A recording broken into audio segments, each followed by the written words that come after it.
Hello everyone, welcome to my YouTube channel. आज मैं clause के बारे में बता रहा हूँ।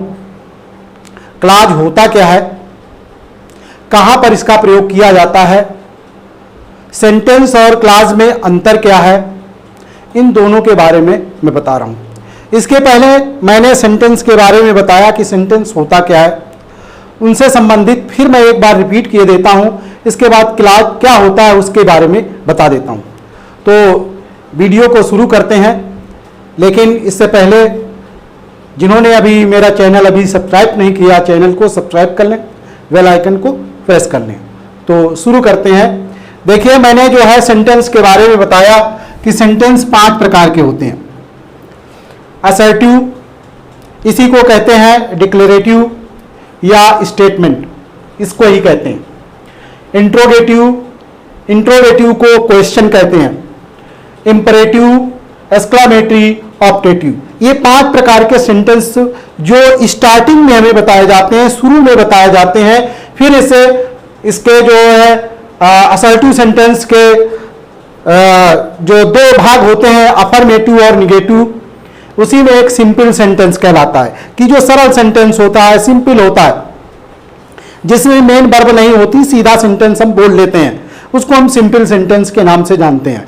क्योंकि आगे आएगा इसमें, जब सिंथेसिस से संबंधित में सेंटेंस कितने प्रकार के होते हैं तो उसमें भी सेंटेंस आएगा सिंपल। तो वो सिंपल और इस सिंपल में अंतर है, वो तुम्हें ध्यान रहे। तो इस तरह से जो पहले फेज में मैंने बताया कि सेंटेंस कितने प्रकार के होते हैं, 5 प्रकार के। दूसरे फेज में जब आइए तो सेंटेंस फिर हमको मिलते हैं कि एक्टिव वॉइस, पैसिव वॉइस, कि ये सेंटेंस एक्टिव वॉइस है, ये सेंटेंस पैसिव वॉइस में है, और इनको आपस में इंटरचेंज करना भी बताया जाता है। तो एक सेंटेंस ये हो गया। फिर दूसरा होता है डायरेक्ट स्पीच और इनडायरेक्ट स्पीच, अर्थात डायरेक्ट से इनडायरेक्ट इंटरचेंज करना। डायरेक्ट स्पीच में इस तरह से ये एक सेंटेंस हो गया।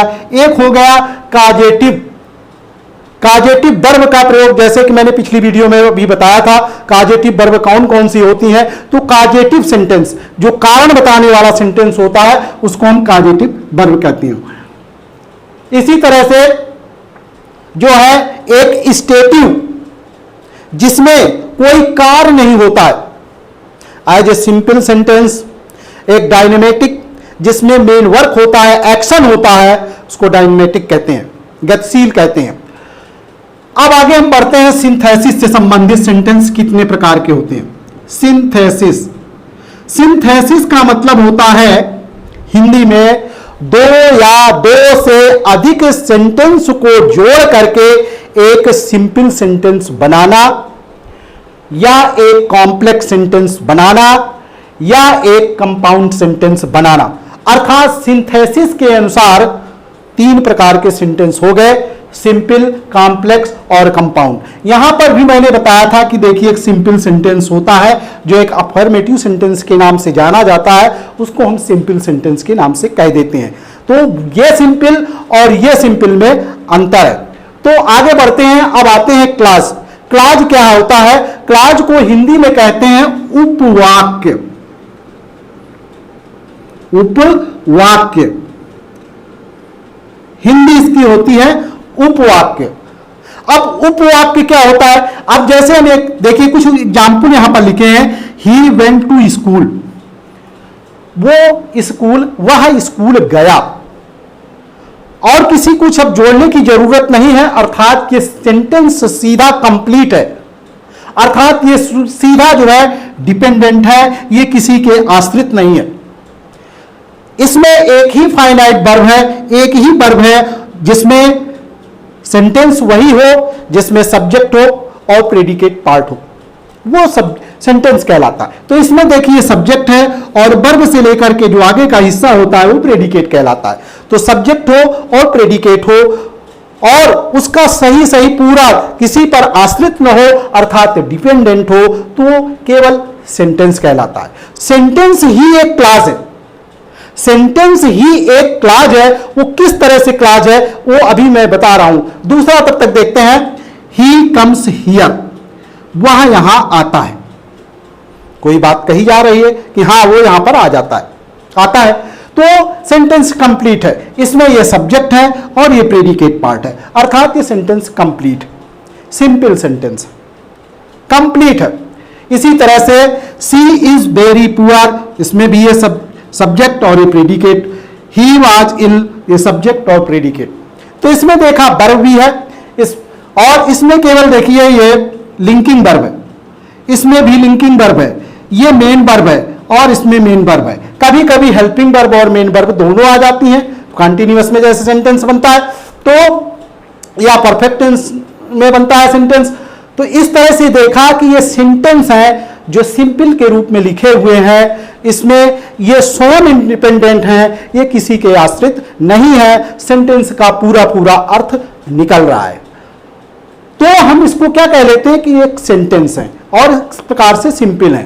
अब आगे बढ़ते हैं, देखिए इसमें अगर हम इसको यहां पर ये सेंटेंस इस तरह से लिखा हो, एज सून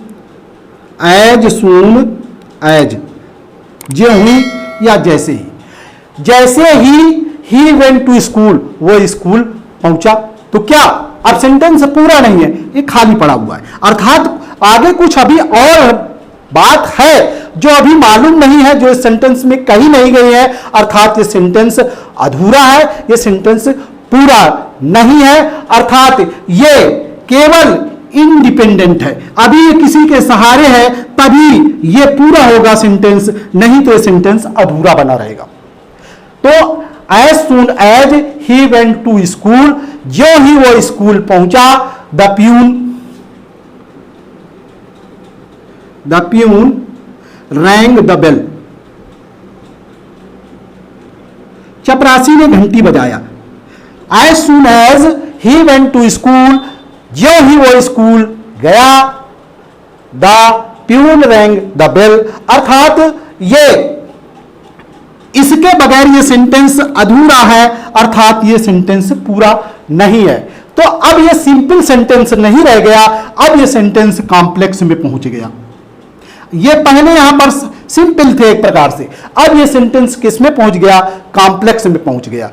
दूसरा वाला देखते हैं, इफ जोड़ दें अगर इसमें, इफ ही कम्स हियर, यदि वह यहां आएगा, यदि वह यहां आता है, सेंटेंस अधूरा है, सेंटेंस पूरा नहीं है, सेंटेंस पूरा करने के लिए हमें कुछ चाहिए, अर्थात ये इंडिपेंडेंट है, अर्थात इसका एक डिपेंडेंट चाहिए। If he comes here, I will help him, I will help him, यदि वह यहां आएगा तो मैं उसकी सहायता करूंगा। अगर हम इतना ही लिख दें तो ये सेंटेंस अधूरा रहेगा, सेंटेंस का सही अर्थ नहीं निकलेगा, अर्थात ये इंडिपेंडेंट है, अर्थात इसका कोई साथी चाहिए जिसको ये सहारा दे सके, अर्थात इसका डिपेंडेंट चाहिए जिस पर ये इंडिपेंडेंट है। ये लिखा हुआ है इंडिपेंडेंट और डिपेंडेंट, ये इस पर आश्रित है, इस पर आश्रित है, अर्थात ये जो दोनों चीजें लिखी हैं ये एक प्रकार से सबऑर्डिनेटिंग कंजक्शंस हैं जिनके माध्यम से कॉम्प्लेक्स सेंटेंस बन रहा है।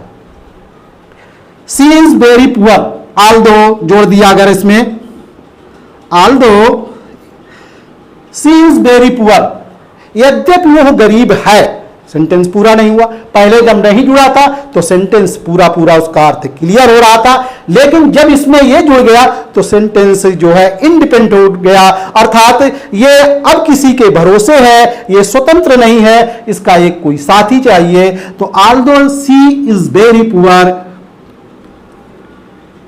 सी इज ऑनेस्ट, या केवल ऑनेस्ट, इज ऑनेस्ट लिख सकते हैं। She is very poor, although she is very poor, she is honest, यद्यपि वह बहुत गरीब है फिर भी ईमानदार है। तो ये देखा, ये भी सबऑर्डिनेटिंग कंजक्शन है, अर्थात ये भी कॉम्प्लेक्स सेंटेंस बन गया। ही वाज इल, अब यहां पर एज जोड़ दें, मान लीजिए एज ही वाज इल, क्योंकि वो बीमार था, इसलिए he did not go to school. पहले ये देखिए डिपेंडेंट था, किसी के भरोसे नहीं था, किसी पर आश्रित नहीं था, स्वयं एक सेंटेंस था। लेकिन जब यहां पर एज लिख दिया गया तो सेंटेंस का अर्थ पूरा नहीं निकल रहा, अर्थात कुछ तो है आगे अभी। एज ही वाज इल, क्योंकि वो बीमार था, सेंटेंस पूरा नहीं हुआ, अर्थात इसका मतलब कोई इसका डिपेंडेंट चाहिए। तो as he was ill he did not go to school. अब समझते हैं क्लाज क्या होता है। जब यह सेंटेंस लिखा हुआ था तब मैंने कहा था ये सिंपल सेंटेंस है। सिंपल सेंटेंस है जिसमें एक ही वर्ब हो, जिसमें एक ही फाइनाइट वर्ब हो, जिसमें सब्जेक्ट वर्ब या सब्जेक्ट प्रेडिकेट हो, तो वो केवल सिंपल सेंटेंस कहलाता है। जिसमें छोटे छोटे कई सेंटेंस निकल आते हैं, उन छोटे छोटे सेंटेंस को हम क्लाज कहते हैं, अर्थात उसमें 2 सब्जेक्ट और 2 प्रेडिकेट हो जाते हैं तो उसमें क्लाज बनने लगते हैं। अब इसी में देख लीजिए, as soon as he went to school. अब देखिए इसमें, ये देखिए, ये एक सेंटेंस इधर है, दूसरा सेंटेंस ये है the peon rang the bell. अब लेकिन सेंटेंस यहां से यहां तक देखिए पूरा फुल स्टॉप यहां पर लगा हुआ है, अर्थात पूरा सेंटेंस यहां से यहां तक है, अर्थात इसमें क्लाज है। इसमें क्या है? क्लाज है। एक क्लाज इधर हो गया, एक क्लाज इधर हो गया और पूरा ये सेंटेंस हो गया। तो बड़ा सेंटेंस हो, उसमें कई छोटे छोटे सेंटेंस निकले जिसमें सब्जेक्ट प्रेडिकेट हो, तो सेंटेंस में जो छोटे छोटे सेंटेंस निकलते हैं उन्हीं को हम क्लाज कहते हैं, उन्हीं को उपवाक्य कहते हैं। तो ये समझ में आ गया। अब ये जो क्लाज किस में चलते हैं, या तो कॉम्प्लेक्स सेंटेंस होगा या कंपाउंड सेंटेंस होगा। अगर क्लाज, क्योंकि सिंथेसिस के अनुसार सिंपल सेंटेंस में केवल एक सब्जेक्ट और प्रेडिकेट होता है, इसमें जो है 2 सेंटेंस नहीं हो सकते, चाहे डिपेंडेंट वाला हो सब्जेक्ट वो सेंटेंस या इंडिपेंडेंट वाला कोई भी नहीं होता, केवल एक ही सब्जेक्ट और प्रेडिकेट होता है। लेकिन जब कॉम्प्लेक्स और कंपाउंड होता है तो इसमें एक इंडिपेंडेंट या डिपेंडेंट वाला इसमें रहता है। लेकिन जब कंपाउंड होता है तो इसमें कोऑर्डिनेटिंग कंजक्शन आता है, तब दोनों समतुल्य होते हैं, एक दूसरे के सहारे रहते जरूर हैं, लेकिन दोनों को समानता बराबर कोऑर्डिनेटिंग कंजक्शन का इसमें प्रयोग किया जाता है। लेकिन कॉम्प्लेक्स सेंटेंस में सबऑर्डिनेटिंग कंजक्शन का प्रयोग किया जाता है। इस वाले सेंटेंस में देखते हैं, boys played cricket whereas girls played football. Whereas girls played football. अब देखिए व्हेयर एज ये लिखा हुआ है, व्हेयर एज जो है कोऑर्डिनेटिंग कंजक्शन है और कोऑर्डिनेट कंजक्शन से कंपाउंड सेंटेंस बनता है। तो बॉयज प्ले क्रिकेट, एक सेंटेंस देखिए ये है, डिपेंडेंट है, अगर हम इसको नहीं लिखेंगे तब भी ये पूरा सेंटेंस काम करेगा, अर्थात ये स्वतंत्र है। बॉयज प्ले क्रिकेट, लड़के क्रिकेट खेलते हैं, लड़कों ने क्रिकेट खेला, व्हेयर एज जबकि गर्ल्स प्लेड फुटबॉल, जबकि लड़कियों ने फुटबॉल खेला। तो दोनों ही स्वतंत्र हैं, दोनों ही डिपेंडेंट हैं, अर्थात ये इसके भरोसे नहीं है, ये इसके आश्रित नहीं है, दोनों स्वतंत्र हैं। जबकि यहां पर कोऑर्डिनेटिंग कंजक्शन का प्रयोग किया गया है तो ये सेंटेंस कौन सा बन गया? कंपाउंड। और इसमें देखिए ये क्लास बन गए, एक ये क्लास है कि क्लाज ये है, अर्थात दोनों में देखिए ये सब्जेक्ट है, ये प्रेडिकेट है, ये सब्जेक्ट है, ये प्रेडिकेट है, तो इसमें क्लाज है। अब इसमें क्या है? एक प्रिंसिपल क्लाज है और एक कोऑर्डिनेट क्लाज है। इसमें इन सब में क्या था? एक प्रिंसिपल क्लास था, इधर वाला ये सब लाल से जो लिखा है ये सब प्रिंसिपल क्लास हैं, और ये सभी जो है सबऑर्डिनेट क्लास हैं, क्योंकि ये सबऑर्डिनेट कंजक्शन से ही शुरू होते हैं, इसलिए सबऑर्डिनेट क्लास कहलाते हैं। क्योंकि ये देखिए as soon as, if, although, as, ये सभी सबऑर्डिनेटिंग कंजक्शन है। अब पूरा सेंटेंस एक लिखा है, इसमें पूर्ण रूप से तुम्हें समझना है कि क्लाज होता क्या है। देखिए यहां से सेंटेंस शुरू हुआ और फुल स्टॉप यहां पर लगा हुआ है, ये ध्यान रखिए। When I was going to market, अगर इतना केवल लिख दिया जाए जब मैं बाजार जा रहा था, तो सेंटेंस पूरा नहीं होगा। अर्थात ये किसी के भरोसे है, ये स्वयं इंडिपेंडेंट है, अर्थात इसका कोई आश्रित होना चाहिए। किसके भरोसे है? तो आगे लिखा है आई सा ए बेगर, तो मैंने एक भिखारी देखा। देखिए इसमें ये सब्जेक्ट, ये प्रेडिकेट, इसमें ये सब्जेक्ट, इसमें ये predicate. When I was going, तो इसमें एक क्लॉज ये हो गया। I saw a beggar, एक क्लॉज ये हो गया। Who was, ये रिलेटिव प्रोनाउन है जो एडजेक्टिव क्लॉज बनाता है अंडर अ ट्री, यहां तक। अब ये यहां से एडजेक्टिव क्लॉज हो गया। ये एडजेक्टिव क्लॉज अर्थात एक कॉम्प्लेक्स सेंटेंस जो बनाता है, जो रिलेटिव प्रोनाउन से बनता है। और बिकॉज एक सबऑर्डिनेट कंजक्शंस है जो एक कॉम्प्लेक्स सेंटेंस बनाता है। तो यहां पर क्या देखा कि इसमें एक प्रिंसिपल क्लॉज, कम से कम एक प्रिंसिपल क्लॉज होना चाहिए और एक या एक से अधिक कोऑर्डिनेटिंग कंजक्शन, कोऑर्डिनेट क्लॉज या सबऑर्डिनेट क्लॉज होना चाहिए। अब इसमें ये सबऑर्डिनेट क्लॉज है, ये प्रिंसिपल क्लॉज है, ये सबऑर्डिनेट क्लॉज है और ये भी सबऑर्डिनेट क्लॉज है। तो इस तरह से देखा इसमें कितने सेंटेंस छोटे छोटे निकल आए। एक सेंटेंस ये, दूसरा सेंटेंस इसमें ये, देखिए इसमें तीसरा सेंटेंस ये, तीसरा और चौथा ये, अर्थात छोटे छोटे कितने, 4 sentence. There are 4 sentence in this long sentence, तो there are 4 clause in this sentence. तो देखा कि ये सेंटेंस इतना है, लेकिन छोटे छोटे इसमें जितने भी सेंटेंस निकल आए, वो छोटे छोटे जितने भी हैं उसी को हम हिंदी में उपवाक्य के नाम से जानते हैं। और इनका प्रयोग जो क्लॉज होता है केवल कॉम्प्लेक्स सेंटेंस और कंपाउंड में किया जाता है। तो यह ध्यान देना है कि इसमें सिंपल भी होता है।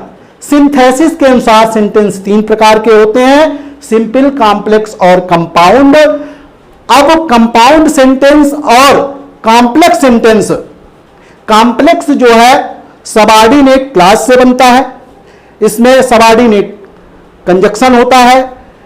कंपाउंड सेंटेंस में कोऑर्डिनेटिंग क्लॉज होता है जो कोऑर्डिनेट कंजक्शन से बनता है। इसके बारे में विस्तृत अगली वीडियो में बताया जाएगा। तो वीडियो को जरूर लाइक करिए, कमेंट करिए, शेयर करिए और जिन्होंने मेरा चैनल अभी सब्सक्राइब नहीं किया, चैनल को सब्सक्राइब कर ले, बेल आइकन को प्रेस कर ले और अगली वीडियो में पुनः फिर मिलेंगे। तब तक के लिए नमस्कार।